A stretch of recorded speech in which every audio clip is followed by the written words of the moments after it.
Well, more than 100,000 people in this country are waiting for a life-saving organ transplant. One organ donor can help save up to 8 lives, and tissue donors can improve the lives of up to 75 people. Our sister station in Lansing, Michigan, talked to one family who recently decided to give the gift of life. Siobhan Klepfer has their brave yet heartbreaking story.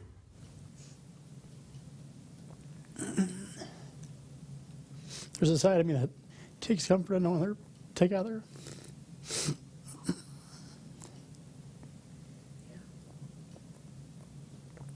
Because he was her world.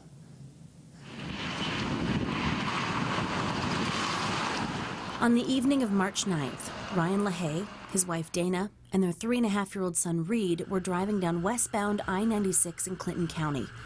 It would be the last evening Ryan would see his family alive.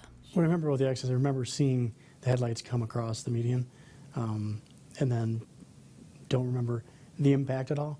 Police say a drunk driver left the eastbound lanes and hit them head-on. When Ryan came to, it was too quiet. I was scared because I didn't hear anything.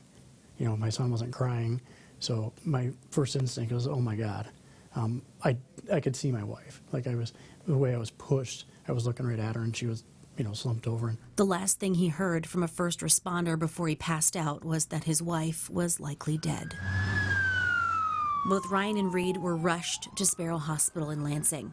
Ryan was badly injured and put into a medically induced coma, and Reid was on life support, but sadly showed no signs of brain activity.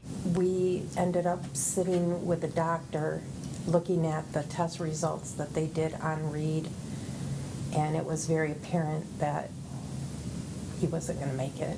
But little Reid could help others make it and give them the gift of life by donating his organs and tissue. With Ryan in a coma, it was up to Reid's grandparents. I thought about if Reid or my other grandson, Easton, needed an organ donation.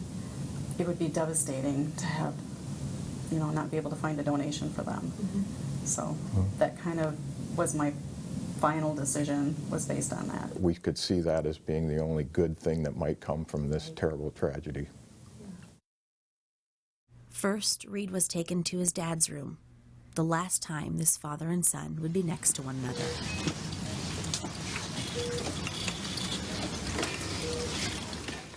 Then, slowly wheeled to the operating room to save lives, as the hospital staff gathered for Reid's honor walk. Lines up in the hallways, shoulder to shoulder, down every hallway, just showing respect for Reid. And when we walked out, it was overwhelming. Little Reid's family, they can't change their story. Their story is tragic, but they were able to write a different story for at least 3 other families that we know of right now. Because little Reid's grandparents made the decision that they made, a 70-year-old woman, a 40-year-old man, and a 1-year-old baby girl are alive today. Reid donated both kidneys, his liver, 3 heart valves, and tissue, and in the future could help save 2 other children as well. About a week later, Ryan was out of his coma, but soon learned his nightmare wasn't over, that his wife and son were both gone. When I first met her, it kind of was love at first sight, but probably the most caring person I've ever met. Good mom? Unbelievable.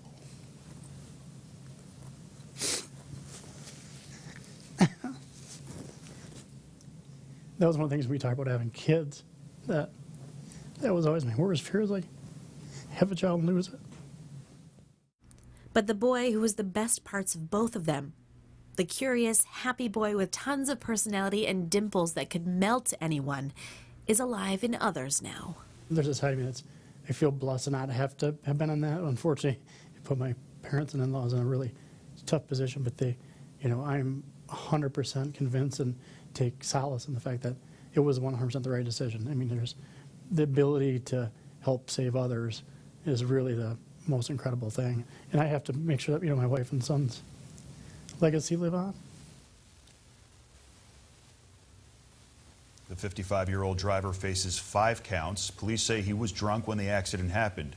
If found guilty on all charges, he faces a maximum 15 years in prison.